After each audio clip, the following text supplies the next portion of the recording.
इतिहास का अनसुना सच। तैमूर लंग बहुत ही निर्धन लड़का था। वह किसी धनवान व्यक्ति की भेड़ बकरियां चराया करता था तथा सुबह शाम किसी लोहार के अहरण पर घन मारने का काम करता था। परिवार में केवल उसकी एक माँ थी। एक दिन दोपहर के समय जंगल में पेड़ की छांव में बैठकर वह भोजन कर रहा था, तब उसे परमात्मा के रूप में कबीर साहब जी राह चलते दिखाई दिए। तैमूर लंग ने साधु जानकर उनसे भोजन पाने का आग्रह किया तो महात्मा रूप में कबीर साहब जी ने कहा कि बच्चा, भूख तो लगी है, भोजन हम अवश्य करेंगे।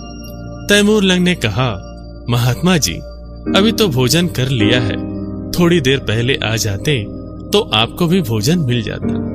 परंतु कोई बात नहीं, मेरा घर यहाँ से बस थोड़ी ही दूर पर है।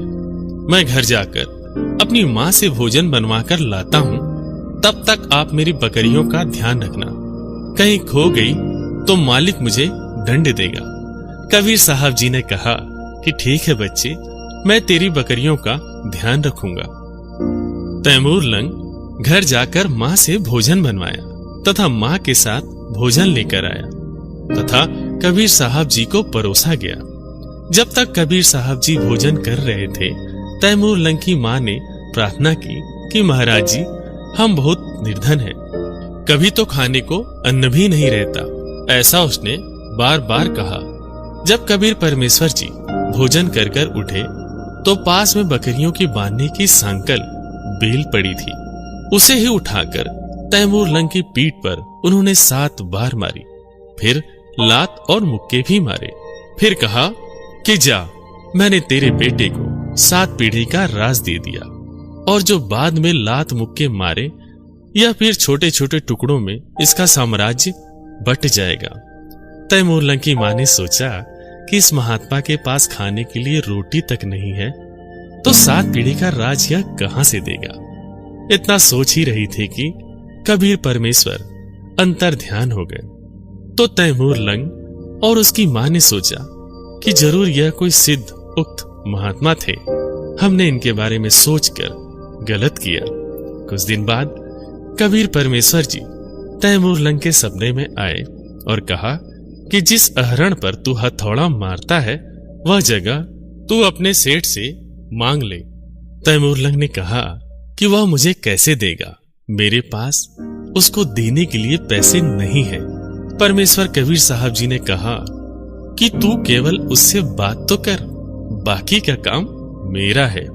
तैमूर लंग सुबह उठकर अपनी माँ से बताया कि माँ, मेरे सपने में आज वही महात्मा जी आए थे। तो उसकी माँ ने भी कहा कि बेटा, उन्होंने दर्शन तो मुझे भी दिए थे, लेकिन वो बोल क्या रहे थे यह मुझे याद नहीं। तैमूर लंग ने कहा कि माँ, मुझे सब याद है। सारी बात बताई। सवेरे उठकर तैमूर लंग ने उस लोहार से कहा कि भाई, यह जमीन आप मुझे दे दो, मैं अपना काम चला लूंगा। लोहार ने कहा कि भाई, यह जमीन मुझे बेचनी है, लेकिन तेरे पास पैसे नहीं है, तू मुझे कहां से देगा इसके पैसे। तैमूर लंग ने कहा, सेठ जी, आपका पूरा पैसा दे दूंगा, 6 महीने में आपके पैसे लौटा दूंगा। लोहार सेठ को पैसे की सख्त जरूरत थी, इसलिए अहरण वाले उस जमीन को तैमूर लंग को दे दी। परमेश्वर कबीर साहब जी ने तैमूर लंग को बताते रहे कि इस जमीन के चारों तरफ दीवार बनाकर इसके नीचे जो धन गड़ा हुआ है वह धीरे धीरे निकाल ले और अपना काम चला ले। तैमूर लंग ने वैसा ही किया। उस धन से कुछ कुछ घोड़े खरीदे और बेचने खरीदने का व्यापार करने लगा।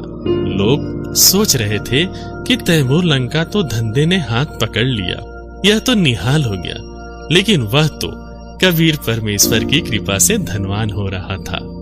एक दिन तैमूर लंग जंगल में जा रहा था। कुछ दूरी पर उस गांव की एक लड़की कुछ काम कर रही थी। उधर से किसी राजा के सैनिक आए और लड़की को उठाकर ले जाने लगे।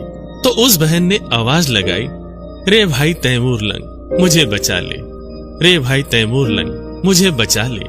तैमूर लंग उस लड़की को बचाने के लिए राजा के सैनिकों से भिड़ गया लेकिन तैमूर लंग अकेला था। सैनिक 3-4 की संख्या में थे।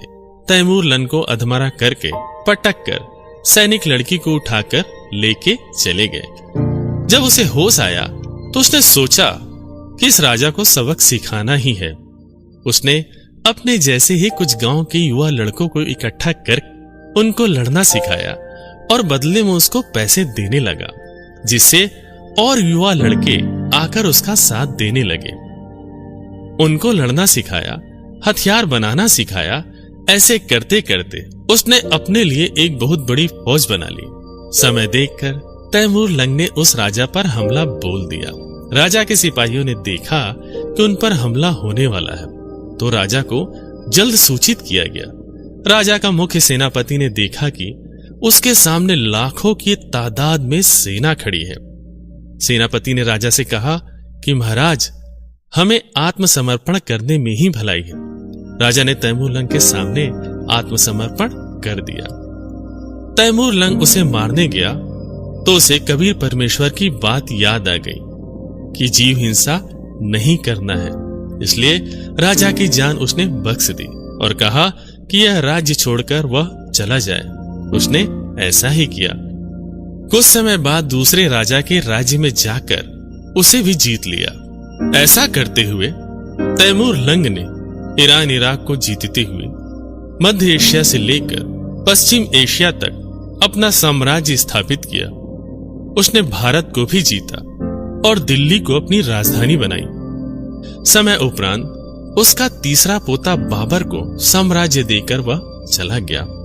इतिहास गवाह है कि तैमूर लंग से लेकर औरंगजेब तक तैमूर लंग की 7 पीढ़ी ने दिल्ली पर राज की और उसके बाद समय के साथ साम्राज्य छोटे छोटे टुकड़ों में बट गया।